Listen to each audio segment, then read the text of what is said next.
It's not in me, my child, in God's name to let you die.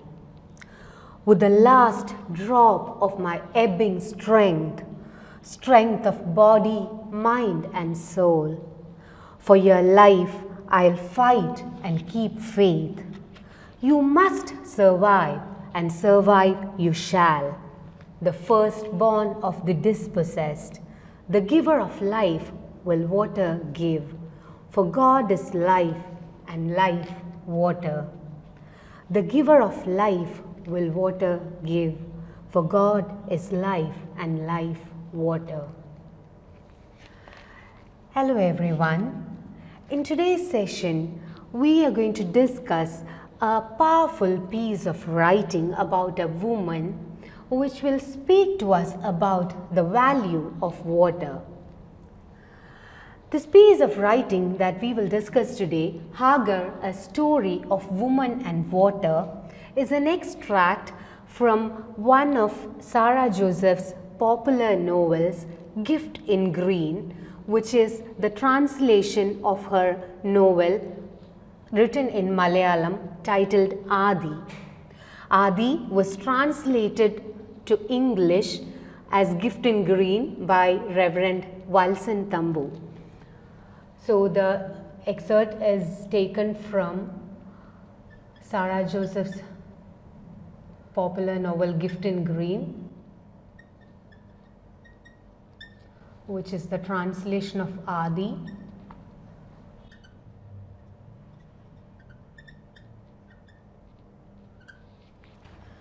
Sarah Joseph is a renowned feminist writer in Malayalam language. She is a prolific writer who has to her credit so many collections of short stories and novels. Her collections of short stories include Pabatara, Kadinde Sangeetham, Nanma Tinmagalde Vriksham, etc. And her novels include Alahiyude Penmakkal, Matati, Odappu and Adi. And it is from Adi that the excerpt that we are discussing today is taken.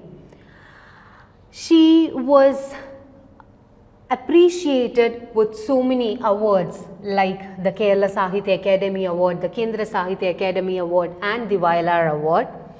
In 2015, she returned the Kendra Sahitya Academy Award that she received to protest the ideological suppression and violence against writers and thinkers.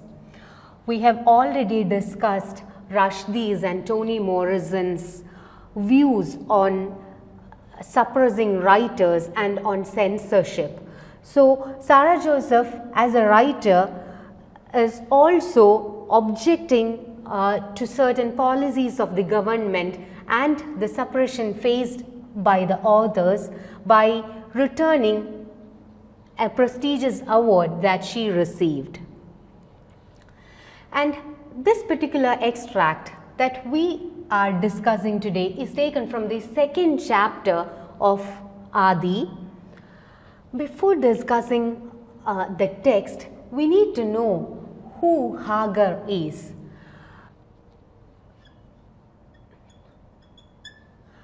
Hagar is a biblical character from the Old Testament of the Bible.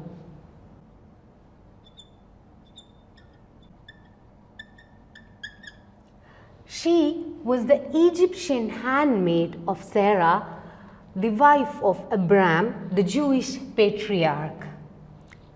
God had promised Abraham that he would raise nations from Abraham, but his wife Sarah did not have kids for a long time.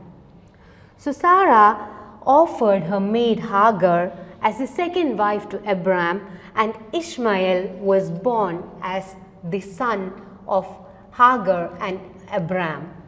So Hagar was offered as a wife to Abraham,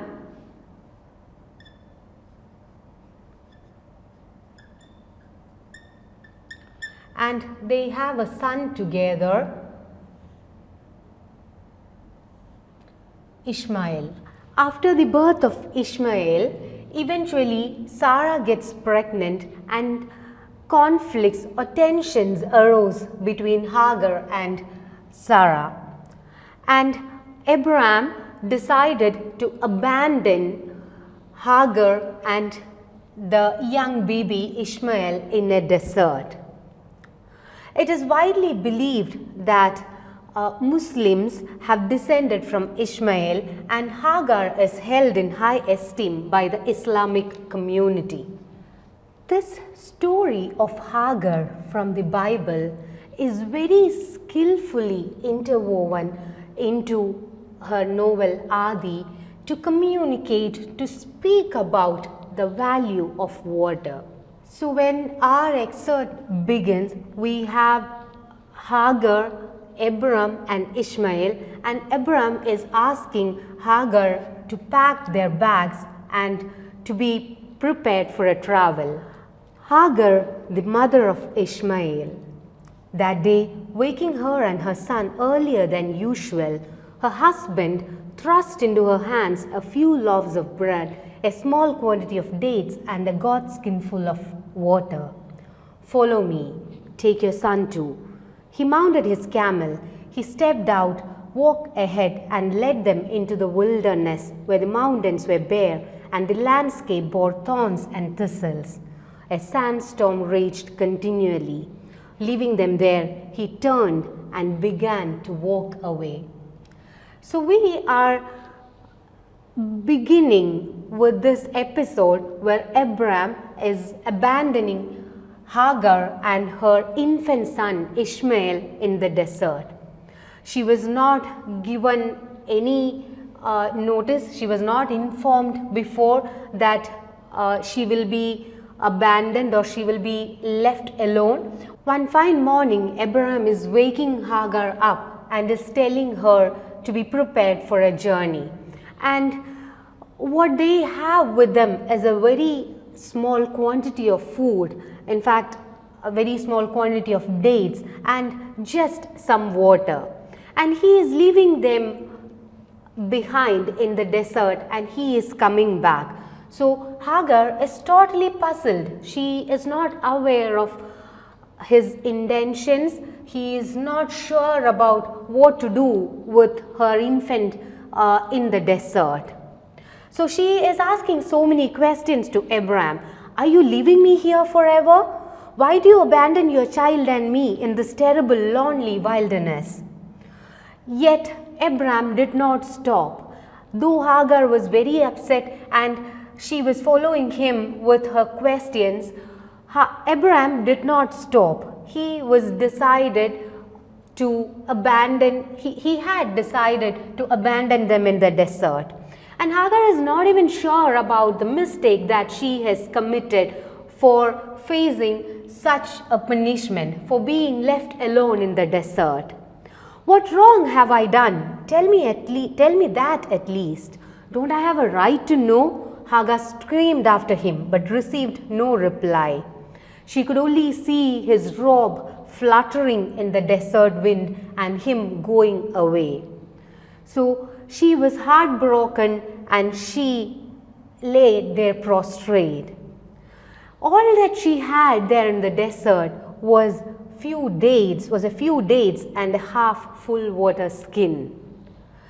And the scorching heat of the sun is very cruel on her son and herself. The sun was spitting fire on me and my child. And the burning sand rose my feet as though I am standing on a red hot pan. We know it is a desert and it is very difficult for her with her infant baby to be there without any support.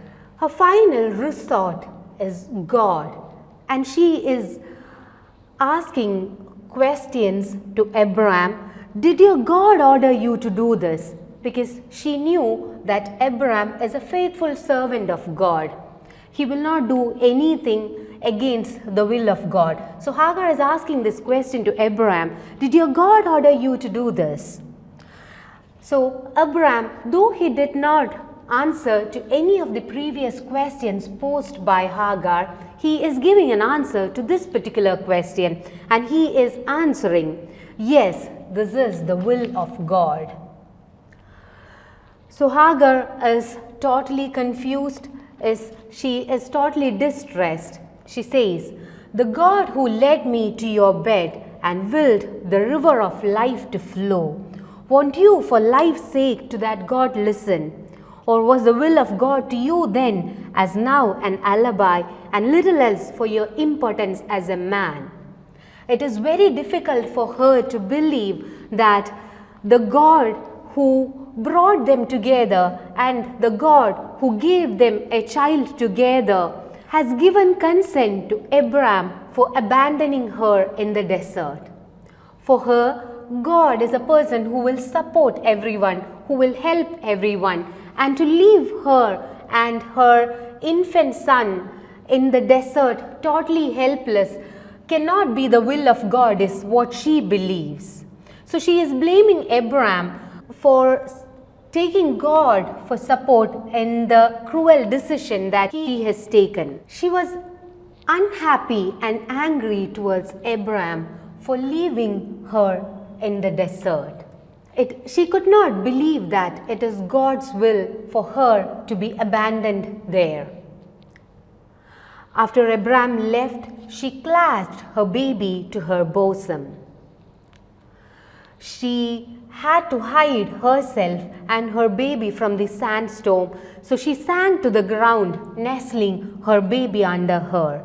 And when the gale subsided, the baby began to scream in terror on seeing his mother, as her hair and her head cloth and her face was all covered with sand. And she cried for a long time, and after some time her tears dried up, and also the milk in her breast dried up. That was the food on which her infant survived, and that is also not there anymore. Dehydrated, her blood had begun to thicken, and a hungry Ishmael, a hungry infant, is there with her, who is crying out of hunger. And she is giving him the last drop of milk that is oozing out from her body. My son, before this blazing heat dries up my breast, drink to the last drop, she says to Ishmael. She cuddled the baby to her bosom. Ishmael's hunger was not assuaged, nor his thirst. He stared at her in terror. This is an overwhelming scene that we get to see. A totally helpless mother with her infant baby left alone in the desert without food or without water. And she does not really know what to do next. So she is spending the day, and during the night it is equally terrible as it is really cold during the night. She tried to comfort her baby during the night, whose jaws were chattering in the biting cold of the night. And there was also a piercing wind that continued to blow. The sand that had glowed like coals of fire in the day hardened into shards of ice at night. So they have extreme temperatures during the day. The sand that were as hot as coals is hardened and as cold as ice at night. Within the folds of her robe, against the warmth of her bosom, she hid her son. Though tortured by thirst, she did not even moisten her lips, as she wanted to save the little water left for her baby. The night came to an end somehow, and the long day began. It is not that the day is any better, but she is happy that they are surviving each day. And on the second day, after the second night, on the second day, they were totally out of water. The water ran out. Racked with thirst, her son began to scream and howl. Gradually, his voice became weaker. It was reduced to a feeble cry, like the chalked kee of a bird whose neck is being wrung. And it was a very disheartening scene for a mother to see her baby slowly dying. She squeezed out the last remaining drops from the water skin and moistened the parched lips of her baby. And he cried all the more out of hunger and thirst. And at this point, a Hagar who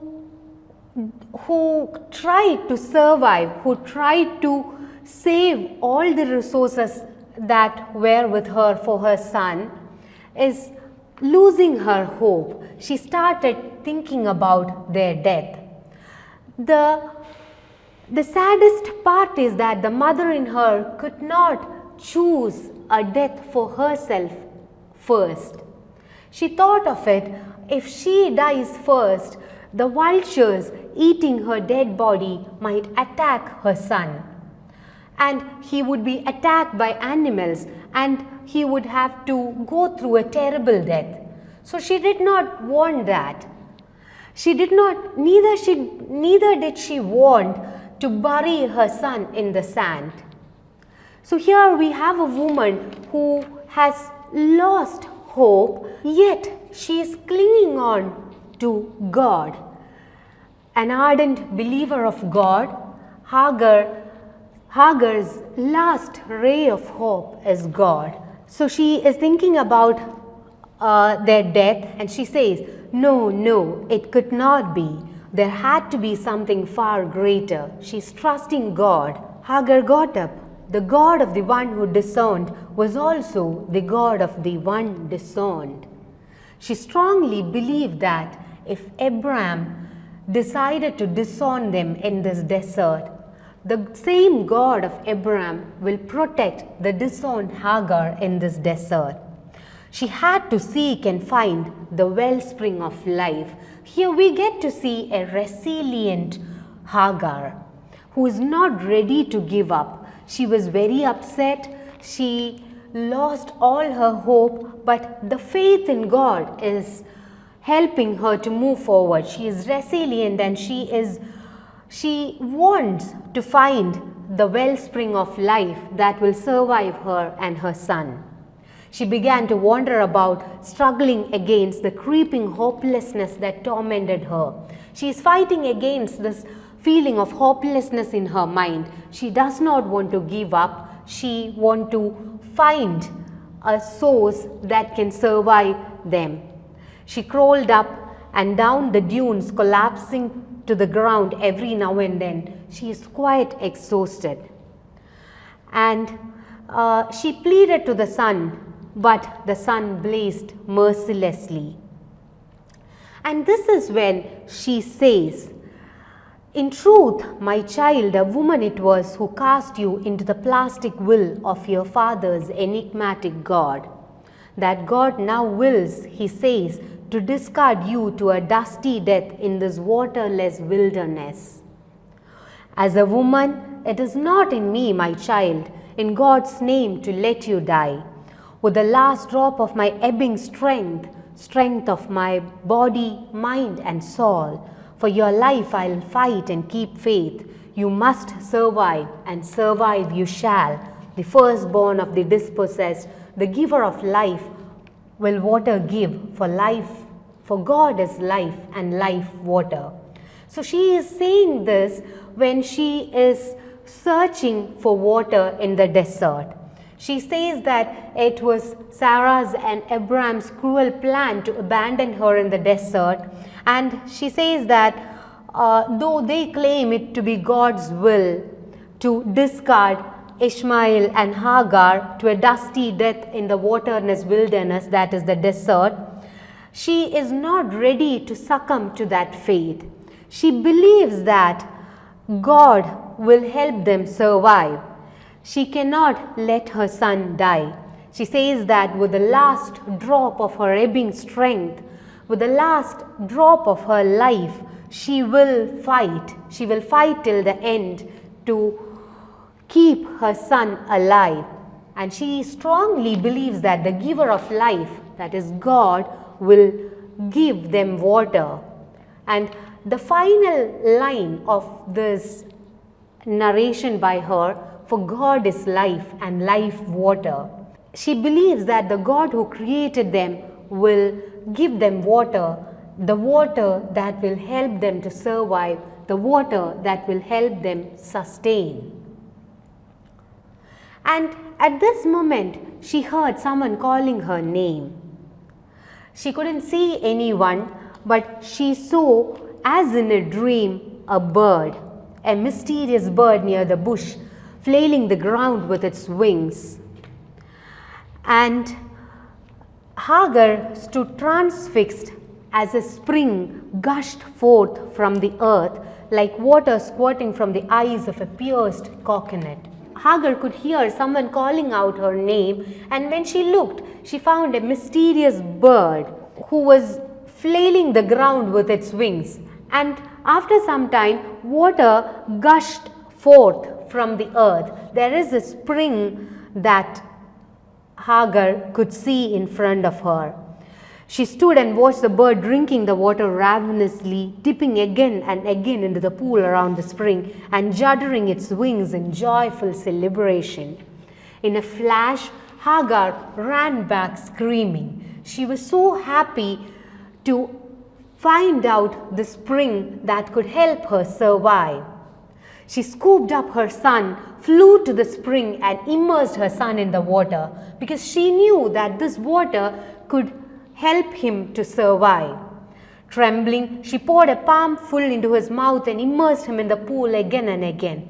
The flow of water continued undiminished, the source spouting more and more fresh water. Hagar soaked herself in the stream until in her breast she knew the miracle of water turning into milk. So Hagar quenched the thirst of her son and she drank enough water for herself. So once she drank the water, she could feel the water getting converted into milk in her body. And with this water, she is sure that they are going to survive in the desert. She settled on the banks of the small lake that came out of the spring, and this lake was there between the barren hills and the thorny bushes. And she remembered gratefully the bird that had led her like the wing beat of life itself to this water source in the desert. She felt humbled by the ways of God. So her hope, her faith finally helped her to survive. Hearing about the water source, the nomads and desert tribes came in search. They saw the lake. They saw sitting on the banks of the lake a woman with her baby in her lap, and it is none other than Hagar and Ishmael. "May we too drink from this?" the nomads asked her. Hagar nodded assent because she knew the value of water, and she knew that water is life itself, and she knew that water is not anyone's property, that one has the responsibility to share the resources that helps everyone survive. So she nodded assent for them to take water. They also asked her permission to settle down near the banks of the lake. Hagar could understand the thirst of a people, the infinite value of water, and the secret of life scripted into it. So Hagar, after going through the tough times in the desert, she now understands the thirst of people, what it is to be thirsty for water, what it is to not have water when you are thirsty. She knows that feeling. She knows the infinite value of water, and she knows the secret of life scripted into water. She knows the value that water holds in the life of people. She said to the tribes, "I have no objection, but you must know that water is life itself." When sharing the resource of water with them, all that she wanted them was to realize that water is life itself. I shall be the caretaker of this water, guard it and mother it for the sake of my child and for the sake of children yet to be born. So there we get to see the birth of a water covenant, a covenant that Hagar is making with the nomads, with the desert tribes, that they will not waste water, they will preserve water. To me, the value of the first drop of water is the value of the life of my firstborn. So for her, every drop of water is as valuable as the life of her son, because she knows that it is this drop of water that she found in the desert that helped her survive. If that was not there, her son would have been dead by now. So she knows that water has the value of life. You stand excited seeing an ample source of fresh water here before you, she said to the tribes. But you know nothing of the value or the meaning of the first drop of water, its coolness that flowed into my soul like the assurance of life itself. Others may not know the first drop of water, but I do. I can forget what it means. Not a drop of water shall be wasted. I won't allow it. Not a drop of water shall be wasted is the covenant that Hagar made with the tribes. The nomads agreed, and they could sense her earnestness, and they were also desperate for water in the desert. So they acknowledged Hagar as the caretaker and the protector of water in the desert, and they had a deal. When Hagar gave them water, they promised to gather food for her and for Ishmael. And that day, the desert witnessed the birth of a water covenant. The nomads fed her and her child. They in turn bathed and drank water to their heart's content. With the plentiful water, Hagar knew they could cultivate vegetables near the lake. Working together, they reaped a joyous harvest. Harvest hatched festivals. In due course, a people came into being. A civilization came into being. So with water, the growth that is possible is shown to us through this story. With water, they could cultivate vegetables. They worked together to cultivate vegetables, and they reaped a joyous harvest. So we have a group of people cultivating together, and harvest hatched festivals, and in the due course a civilization was born. Through this story, Sarah Joseph is trying to communicate to us the value of water. Water as the fundamental giver and preserver of life.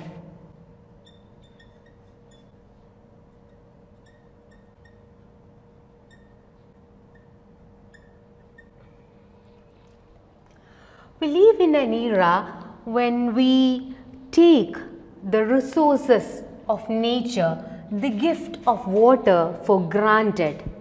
So this story is telling us that if one is to have life and prosperity, water must be valued. So along with speaking to us about the value of water, this is also the story of a woman, the story of a woman's endurance and her boundless generosity. So as the title suggests, we have Hagar, the name of the woman. So this is a story of a woman and water. We saw how it is the story of water because it explains to us how water itself is life. It tells us the value of water. It is also the story of woman. It is also the story of a woman who understood the value of water.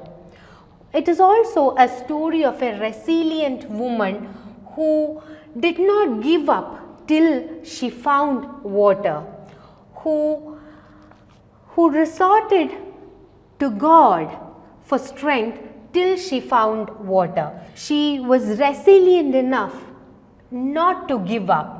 She survived all the odds and she found water, and she understood the value of water.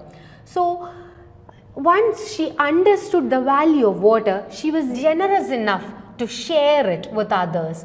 So this story or this extract from the novel is passing on a very strong message to us. It tells us about water as having the value of life.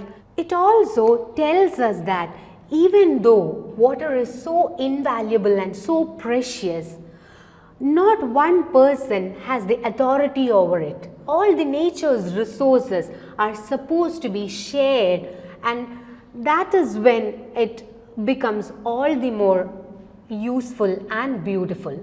So this story is one that gives us the strong message about the need for conservation of water and also the need to share the resources that are available in nature. So the value of water and the resilience of Hagar, the resilience or the endurance of Hagar on the face of difficulties, and her generosity